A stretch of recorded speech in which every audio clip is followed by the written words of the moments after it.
Baik, Assalamualaikum warahmatullahi wabarakatuh.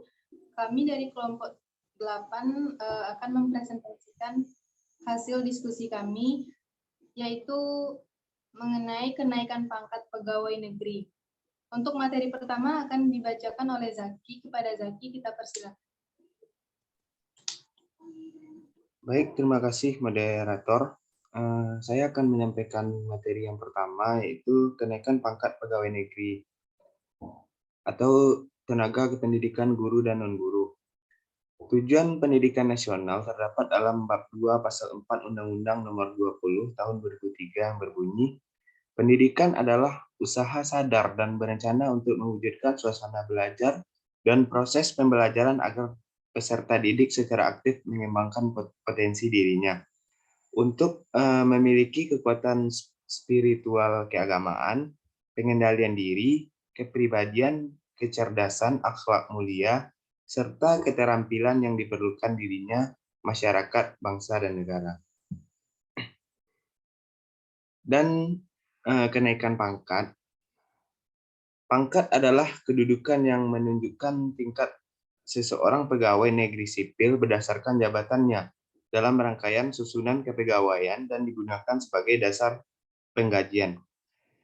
Dan kenaikan pangkat adalah penghargaan yang diberikan atas prestasi kerja dan pengabdian pegawai negeri sipil terhadap negara. Dan di sini ada kenaikan pangkat sistem reguler. Yang pertama, tidak menduduki jabatan struktural atau jabatan fungsional tertentu, termasuk pegawai negeri sipil. Yang kedua, melaksanakan tugas belajar dan sebelumnya tidak menduduki jabatan struktural atau jabatan fungsional tertentu.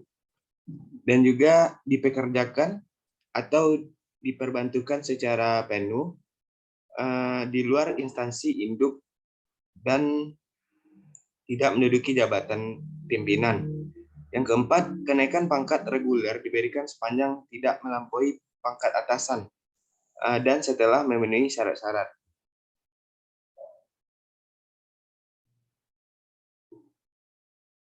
Baik, mungkin sekian dari saya kembalikan ke moderator. Baik, terima kasih kepada Zaki. Saya akan melanjutkan materi selanjutnya. Pangkat puncak atau tertinggi yang dapat dicapai oleh PNS, yaitu sampai dengan yang pertama, pengatur muda golongan ruang 2A bagi yang memiliki surat tanda tamat belajar sekolah dasar. Yang kedua itu pengatur golongan ruang 2C bagi yang memiliki tanda tamat belajar sekolah lanjutan tingkat pertama. Yang ketiga pengatur TK 1 golongan ruang 2D bagi yang memiliki surat tanda tamat belajar sekolah lanjutan kejuruan tingkat pertama. Dan yang keempat, penata muda TK 1 golongan ruang 3B bagi yang memiliki surat tanda tamat belajar lanjutan tingkat atas. Yang kelima ada penata golongan ruang 3C bagi yang memiliki ijazah sekolah guru pendidikan luar biasa, ijazah diploma 3, ijazah sarjana muda, ijazah akademi atau ijazah bakalaureat. Yang keenam ada penata TK 1 golongan ruang 3D bagi yang memiliki ijazah sarjana S1 atau ijazah diploma 4. Yang terakhir ada pembina golongan ruang 4A bagi yang memiliki ijazah dokter, ijazah apoteker, ijazah magister atau S2, atau ijazah lain yang setara dengan pembina TK 1 golongan ruang 4B bagi yang memiliki ijazah dokter atau S3.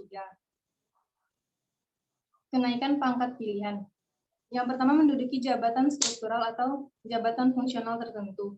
Yang kedua kenaikan pangkat bagi pegawai negeri sipil yang menduduki jabatan tertentu yang pangkatnya ditetapkan dengan keputusan presiden. Yang ketiga menunjukkan prestasi kerja yang luar biasa baiknya. Yang keempat menemukan penemuan baru yang bermanfaat bagi negara. Selanjutnya diangkat menjadi pejabat negara. Yang keenam memperoleh STTB atau ijazah yang lebih tinggi. Yang ketujuh melaksanakan tugas belajar dan sebelumnya menduduki jabatan struktural atau jabatan fungsional. Yang kedelapan, tujuan telah selesai mengikuti dan lulus tugas belajar.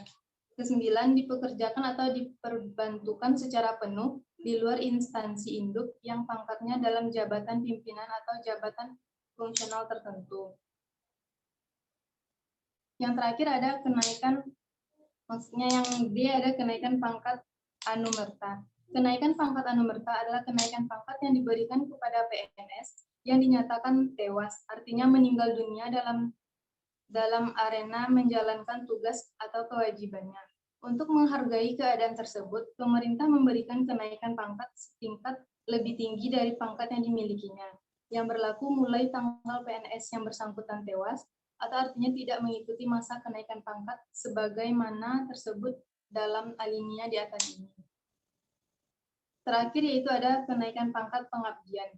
Yang pertama, 30 tahun lebih secara terus-menerus dan sekurang-kurangnya telah 1 bulan dalam pangkat terakhir. Yang kedua, 25 tahun atau lebih, tetapi kurang dari 30 tahun secara terus-menerus dan sekurang-kurangnya lebih 1 tahun dalam pangkat terakhirnya.